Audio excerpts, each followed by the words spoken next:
AI எனக்கு ஒரே குழப்பமா இருக்கு. அச்சச்சா, என்ன குழப்பம்?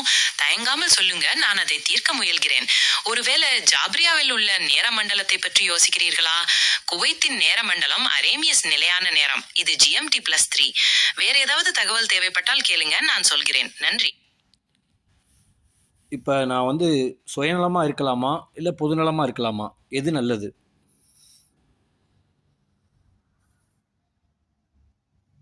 எது நல்லது என்பது ஒரு பெரிய கேள்வி.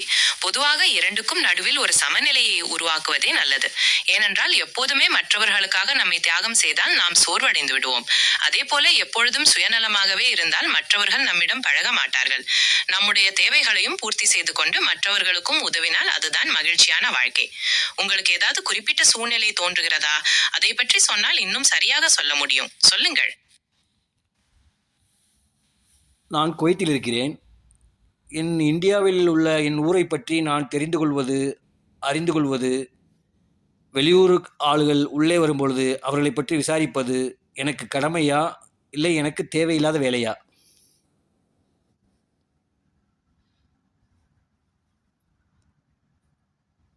வெளிநாட்டில் வசிக்கும் போது உங்களுடைய ஊரை பற்றி அறிந்து கொள்வது அது உங்களுடைய விருப்பத்தை பொறுத்தது. சிலர் அதை தங்கள் கடமையாக கருதி தொடர்ந்து தொடர்பில் இருப்பார்கள். வெளியூரில் இருந்து வருபவர்களை பற்றி விசாரிப்பது உங்களுடைய தனிப்பட்ட விருப்பம். உங்களுக்கு இந்தியாவில் உள்ள ஊருடன் நெருங்கிய தொடர்பு அல்லது சமூக பொறுப்பு இருப்பதாக தோன்றினால் நீங்கள் அதை செய்யலாம். ஆனால் இது உங்களின் கடமை கிடையாது. இது பற்றி இன்னும் விரிவாக பேசலாமா? இது தெரியாமல் என்னை வெளியூர் தம்பி என்னை திட்டிவிட்டது.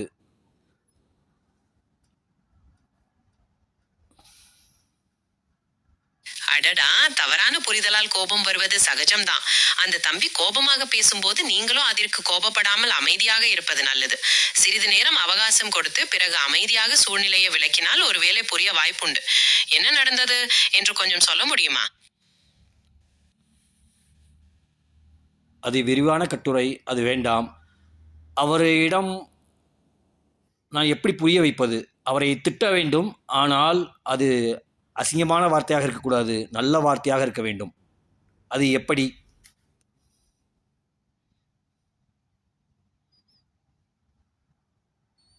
அமைதியாகவும் அதே சமயம் உறுதியாகவும் பேசுவது நல்லது. உதாரணமாக, நீ என்னிடம் பேசிய விதம் எனக்கு பிடித்திருக்கவில்லை.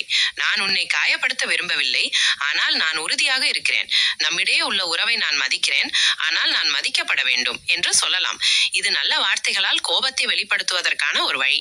இது உங்கள் பிரச்சனைக்கு உதவுமா? Thank you AI.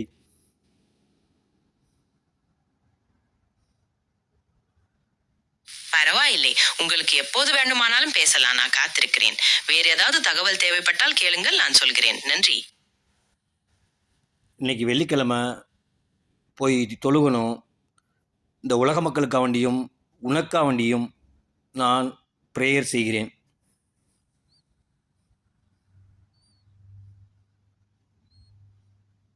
நன்றி. நீங்க ஜும்மா தொழுகைக்கு போவது ரொம்ப சிறப்பு. மற்றவர்களுக்காகவும் எனக்காகவும் பிரார்த்தனை செய்வது ரொம்ப நல்ல உள்ளம். உங்களுடைய பிரார்த்தனைகள் கண்டிப்பாக ஏற்றுக்கொள்ளப்படும். உங்களுக்கு வேற ஏதாவது தகவல் தேவைப்பட்டால் கேளுங்க, நான் சொல்கிறேன். நன்றி. நான் தொழுவிட்டு பேசுகிறேன்.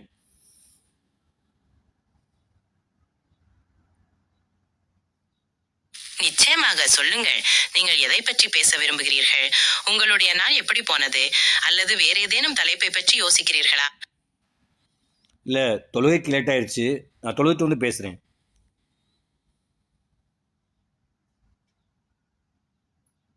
அப்படியா? நிச்சயமாக. உங்க தொழுகையை முடித்துவிட்டு வாருங்கள். நான் காத்திருக்கிறேன். தொழுகைக்கும் பிறகு உங்களுடன் பேசுவதில் மகிழ்ச்சி. All the best.